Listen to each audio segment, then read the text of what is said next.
The night had been quiet, almost too quiet. The kind of silence that presses on your chest and makes every little sound feel louder than it should be.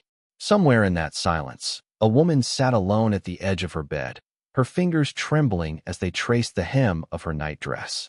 Her name was Claire, 32 years old, and from the outside, she had the life so many would envy: a loving husband, a beautiful home, a reputation in town for being graceful and kind. But that night, as the clock ticked toward midnight, Claire was waiting for something she could never admit out loud. Her heart wasn't racing because of fear, it was racing because of longing. She kept glancing toward the window, as if someone might appear from the shadows, someone who didn't belong. Her breath fogged the glass when she leaned forward, her lips parting as if to speak a name she dared not say. But then she froze. The floorboard creaked in the hallway. Her husband, Thomas, was still awake. He was a good man, hard-working and devoted. And yet, every time he called her name with that gentle warmth, Claire felt something heavy twist inside her. Not because she didn't love him, but because her heart was no longer whole. A piece of it belonged to someone else, someone she thought she had buried in the past. And that's when it happened. Claire heard it. A whisper. Soft, almost like a breath brushing against her ear. One last kiss. Her entire body jolted, goosebumps rising along her arms. She spun around, but there was no one there. The room was empty, dimly lit by the flicker of the lamp. She pressed a hand against her chest, willing her heartbeat to slow down, but the whisper hadn't come from her imagination. She knew that voice too well. It was a voice that should not have been possible, a voice that belonged to someone who had been gone for over a year. Her pulse hammered. She wanted to scream, to run, but instead, tears welled in her eyes. She had prayed to hear that voice again, in dreams, in memories, even in the hollow quiet of church pews. And now, here it was, breaking the silence, pulling her back into a place she thought she'd escaped. But before she could gather herself, the door handle turned. Claire's stomach dropped. The door creaked open, and there stood Thomas, her husband, framed in the dim hallway light. His eyes scanned the room, calm but searching. Claire's lips parted, as though the whisper still lingered there, but she couldn't let him see the truth. She couldn't let him know who she had heard, because if Thomas found out, everything would unravel. And yet, even as she tried to steady her breathing, the whisper returned, low, pleading, impossible to ignore. One last kiss. Thomas stepped further inside. Claire's body froze. What would she do now? Claire had met Thomas when she was only 25. Back then, she'd been working at her aunt's bookstore, a quiet corner of the town where people came in more to talk than to buy books. Thomas wasn't the kind of man who swept her off her feet with charm or wit. He was steady, polite, dependable. He walked her home when it rained, carried heavy boxes without being asked, and remembered the titles of her favorite novels. He wasn't the fire that consumed her. He was the hearth that kept her warm.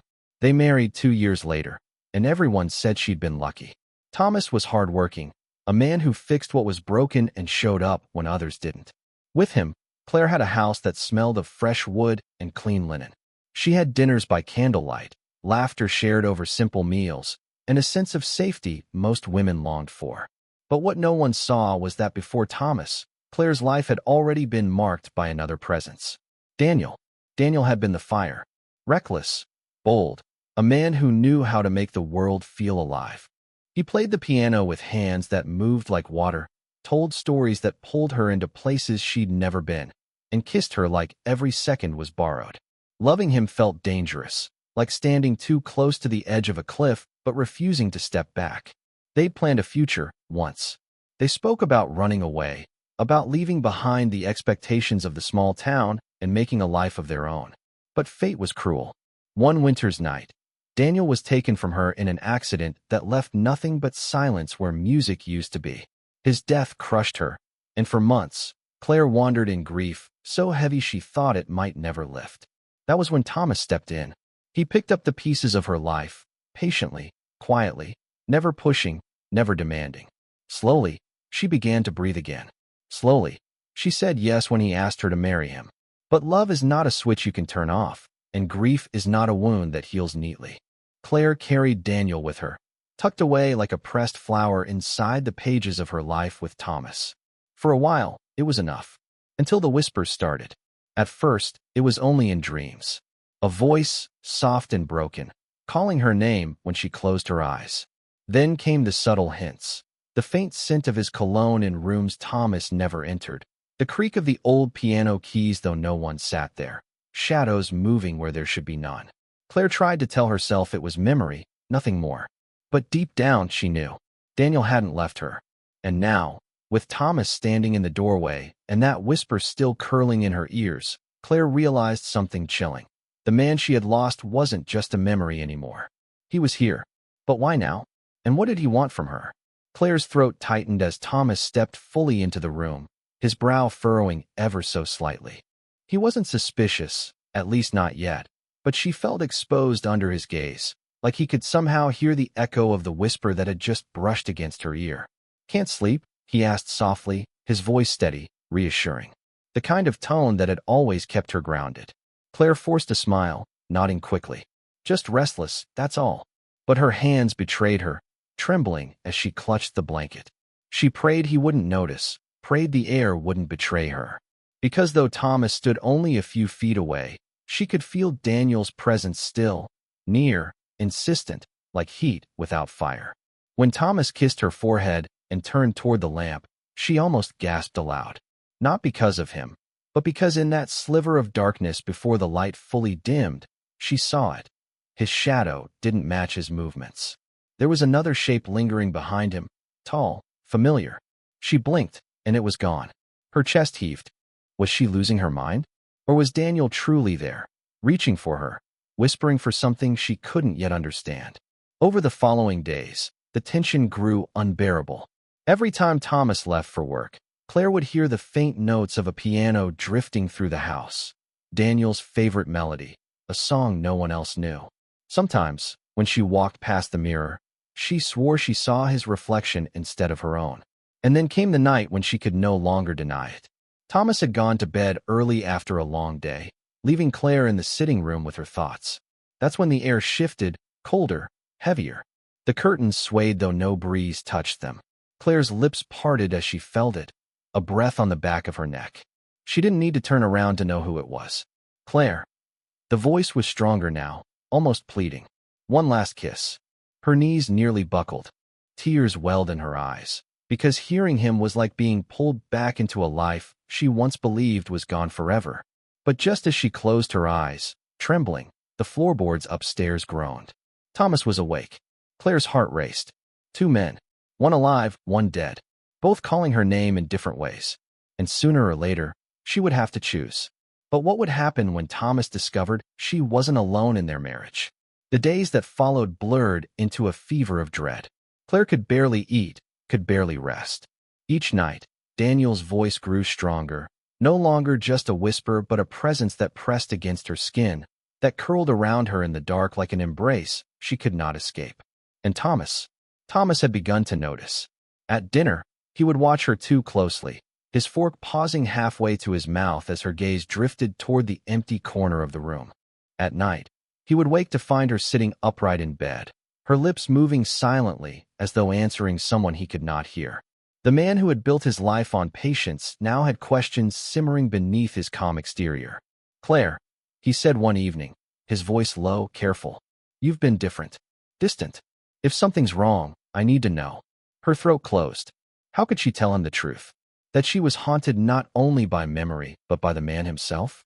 That Daniel, dead Daniel, still wanted her, still reached for her in the shadows of their home? Instead, she shook her head, whispered, "I'm just tired," and excused herself. But in the hallway, she froze. The piano. The sound of it was unmistakable, Daniel's melody, slow and aching, drifting from the sitting room. Claire's legs moved without permission, carrying her closer. Her heart thundered in her chest as she reached the doorway. There he was. For the first time, not just a whisper, not just a shadow. Daniel. He stood at the piano, his back to her, his dark hair falling over the collar of his shirt just as she remembered. His hands, those familiar hands, moved gracefully over keys that should have been silent for years. "Daniel." Her voice cracked, breaking the moment. He turned, and her world shattered. His face was pale, too pale, eyes dark as if the life had been drained from them, yet the tenderness in his gaze was the same. One last kiss, Claire, he murmured, reaching a hand toward her. Tears burned her eyes. She wanted to run to him, to let herself collapse into what she had lost. But behind her, a voice called out, Thomas. Claire. She spun around, panic searing through her. Thomas was in the hallway, his eyes narrowing as he saw the impossible, the piano playing, the shadowed figure rising from the bench. Who's there? His voice cracked with disbelief, his body tense, protective. Daniel's figure flickered, the room growing colder. Claire's chest constricted. Both men, the one who had saved her life and the one who had owned her heart, were here, colliding in a moment she had never imagined. The air seemed to thicken, pulling tighter around her. Thomas stepped forward, demanding answers. Daniel reached out, pleading for her. And Claire knew she could no longer hide. Something had to break. But which love would she destroy to survive what came next? Thomas's voice trembled as he shouted into the room. Show yourself. His fists clenched, his body stiff with fear and fury. But Daniel didn't flinch. He stepped closer to Claire, his eyes glistening with something darker than love. You think I came back for just a kiss? His voice was low, sharp now. No, Claire. I came back because you promised. Her breath caught. Promised? Memories crashed over her, the night before his accident, when he had held her in the freezing air, pressing his lips against her ear. If death ever takes me, swear you'll follow. Swear you'll never love another. Her knees buckled. She had whispered yes. A vow made in grief and passion, never meant to outlive him. But Daniel hadn't forgotten. And now, he had come to collect. Thomas turned to her, stunned. What is he talking about? Daniel's pale hand stretched toward her, demanding, insistent. The walls of the room groaned, the lamp flickering violently, as if the house itself bowed to his will. One last kiss, Claire, he said again. But this time his words burned like a command. Seal the promise, or you both will pay. Claire's chest heaved as Daniel's voice filled the room, wrapping around her like chains. His hand reached out, pale, trembling but strong with a force she couldn't deny. The promise. The vow. A foolish whisper from a night long past had tied her to him, even in death. Claire. Thomas's voice cracked like thunder. He grabbed her arm, yanking her back, his eyes wild. Don't listen to him. Whatever this is, it isn't love. It's a trap. But Claire's heart ached, torn in two. Because when she looked at Daniel, she didn't see a monster. She saw the man she once loved, the man who made her laugh until her stomach hurt, the man who kissed her like the world was ending. And maybe it had. The air thickened. Daniel's shadow stretched across the walls, darker, sharper, curling like smoke. One last kiss, he demanded, his voice shaking the very floor. Seal it, Claire. Come with me, or I'll take him instead. Thomas stiffened. What does he mean? Claire's blood ran cold. She understood now. Daniel's return wasn't just about her. It was about vengeance. If she didn't fulfill the vow, he would drag Thomas into the grave to take her place. No, she screamed, ripping free from both of them. Tears streamed down her cheeks as she stood between the two men. Her body shook, her soul tearing apart. And then she did the only thing she could. She leaned forward and kissed Daniel. The moment her lips brushed his, the room erupted. The air howled, glass shattered, the lamp burst into flame. Daniel clutched her face, but instead of warmth, his touch was ice, biting into her skin. His form wavered, breaking apart like smoke scattered by the wind. His last words rasped in her ear, "You're mine, forever." And then, he was gone. The silence that followed was deafening. Claire collapsed, sobbing, her lips numb, her body trembling. Thomas rushed to her, wrapping her in his arms, his chest heaving with terror and relief. It's over, he whispered, rocking her against him. But as Claire clung to him, her face buried in his shoulder, her eyes widened in horror. Because in the dark glass of the window behind Thomas, Daniel's reflection was still there, watching, waiting, and smiling. The days that followed felt like living inside the shadow of a storm. Though the house was still standing, though the windows had been repaired and the broken lamp replaced, something invisible lingered in the walls. Claire could feel it, the faint chill when she walked past the piano, the way the air seemed to still at night, heavy with waiting. Thomas, ever the steady man, tried to pretend nothing had happened. He carried on with work, fixed what was broken, and smiled when neighbors asked how they were. But behind closed doors, his eyes always searched hers, worried, as though afraid she might vanish into the silence. "Claire," he said one morning, his hands wrapped around hers, rough and warm, grounding her. "Whatever that was, he's gone. You're here with me. That's what matters." She wanted to believe him. She wanted to let his certainty become hers. But late at night, when she lay beside him, her eyes would drift toward the window. And every so often, in the glass, she thought she saw Daniel watching, waiting for her to break. The guilt weighed on her. She had loved Thomas with gratitude, with safety. But Daniel, she had loved him with fire. That kind of love doesn't disappear. It lingers, unfinished, demanding.